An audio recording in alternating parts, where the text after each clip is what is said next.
முன்னாள் இந்திய குடியரசுத் தலைவர் திரு டாக்டர் ஏபிஜே அப்துல் கலாம் அவர்களை கௌரவிக்கும் வகையில் சீஷா தொண்டு நிறுவனம் சார்பில் டாக்டர் கலாமுக்கு பிள்ளைகளின் சலாம் என்ற தலைப்பின் கீழ் விழா நடத்தப்பட்டது.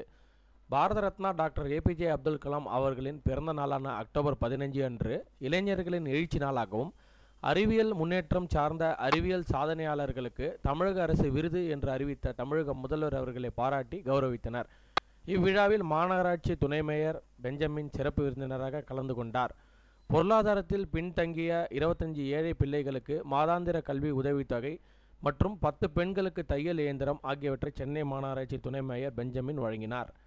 இயேசு அழைக்கிறார் தலைவர் டாக்டர் ஜெயக்குமார் டேனியல் மாணவ மாணவியர்களுக்கு நல உதவிகளை வழங்கி கௌரவித்தார். மேலும் விழாவில் மாணவ மாணவியர்களுக்கு கலாமின் முகம் பதித்த முகமூடியை அணிந்து கொண்டு கலாமை போற்றினர்.